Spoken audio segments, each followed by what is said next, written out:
अस्सलामुअलैकुम बिस्मिल्लाहिर्रहमानिर्रहीम अल्हम्दुलिल्लाह अल्हम्दुलिल्लाह अल्हम्दुलिल्लाह। असी दो मशकां जिहड़ियां जी मुकम्मल कर चुके हैं। हुण असी तीसरी मशक जिहड़ी है ना जीम अलफ जा वो असी शुरू करांगे। तो अल्हम्दुलिल्लाह रिस्पॉन्स काफ़ी आ रहा वा तो कोशिश करी दी है कि इन्हूं अच्छे तरीके ना समझाया जाए। तो उम्मीद करने हैं कि तुसी भी इनू अच्छे तरीके ना समझोगे तो और जिहड़ा ना असर होएगा, रिजल्ट आएगा। तो उम्मीद है भी दुआ करो असी भी इनू करते रहिए, तुसी इनू समझते रहो। शुक्रिया जी। बिस्मिल्लाहिर्रहमानिर्रहीम। साडी मशक है जी मशक नंबर 29। असी जीम नूं जन लिखांगे।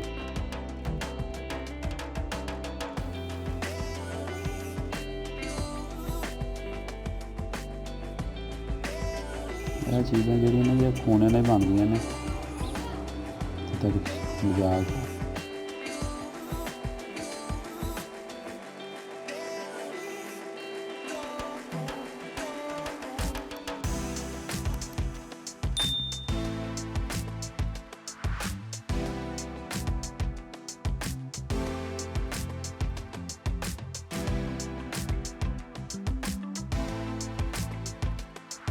ਇਹਦੀ रेंज बनावांगे ताकि बहुता नीचे ना जाए, बहुता ऊपर भी ना जाए।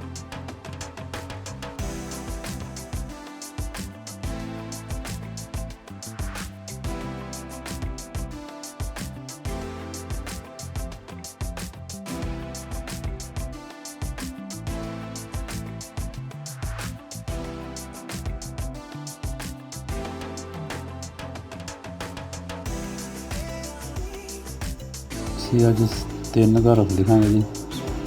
साडी मशक जिहड़ी है वो नज़दीक होई है तो लफज पिछे जिहड़े ना 2 रह जाएंगे। फिर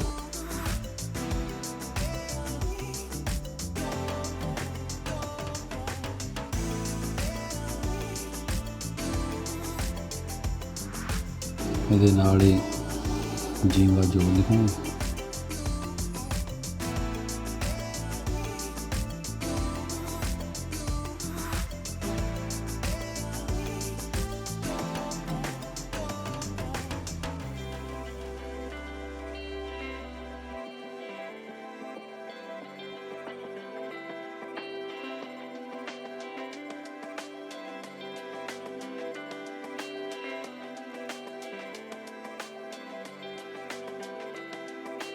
ਇਹਦੇ ਅੰਦਰ ਇੱਦਾਂ ਚੈੱਕ ਕਰਨਾ ਹੋਵੇ ਤਾਂ 1 ਪੁਆਇੰਟ ਦਾ ਫਾਸਲਾ ਹੁੰਦਾ। ਇਹਨੂੰ ਇੱਦਾਂ ਚੈੱਕ ਕਰਨਾ ਹੋਵੇ ਫਿਰ ਵੀ ਪੁਆਇੰਟ ਦਾ ਫਾਸਲਾ ਹੁੰਦਾ।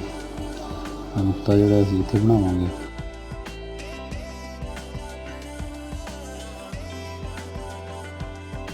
ਇਹਦੇ ਨਾਲ ਹੀ ਜੀਮ ਹੇਜਾ।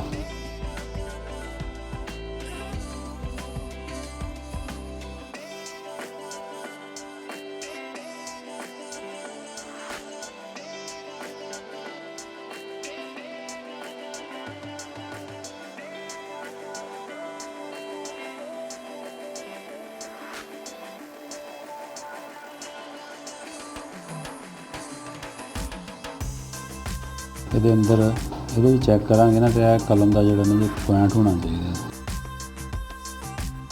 ਇੱਦਾਂ ਚੈੱਕ ਕਰੀਏ ਤੇ ਉਹ ਵੀ 1 ਪੁਆਇੰਟ ਹੋਣਾ ਚਾਹੀਦਾ।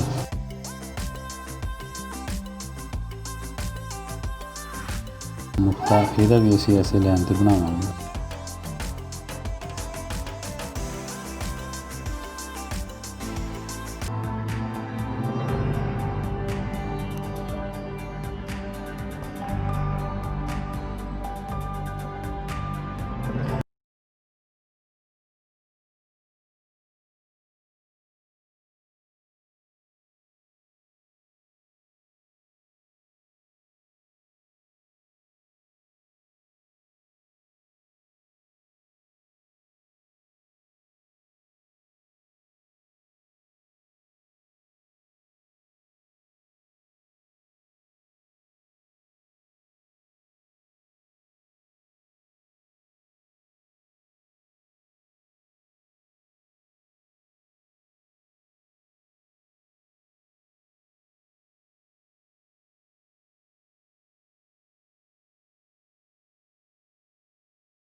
ਇਹਦੇ ਨਾਲ ਹੀ ਜੀਵਾ ਜੋ ਲਿਖਾਂਗੇ।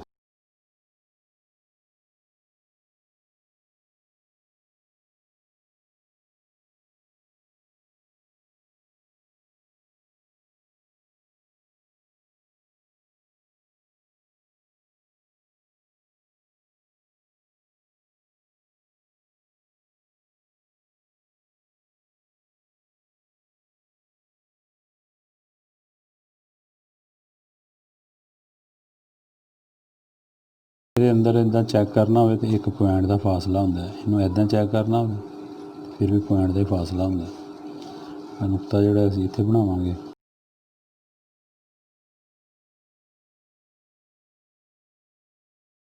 ਇਹਦੇ ਨਾਲ ਹੀ ਹੈ ਜੀਮ ਹੇਜਾ।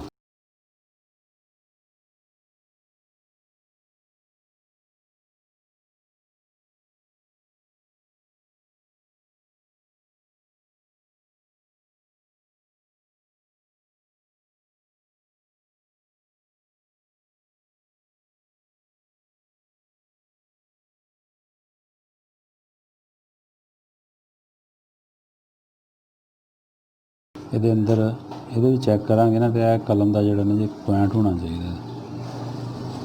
ਇਹਨੂੰ ਇੱਦਾਂ ਚੈੱਕ ਕਰੀਏ ਤਾਂ ਉਹ ਵੀ ਇੱਕ ਪੁਆਇੰਟ ਹੋਣਾ ਚਾਹੀਦਾ।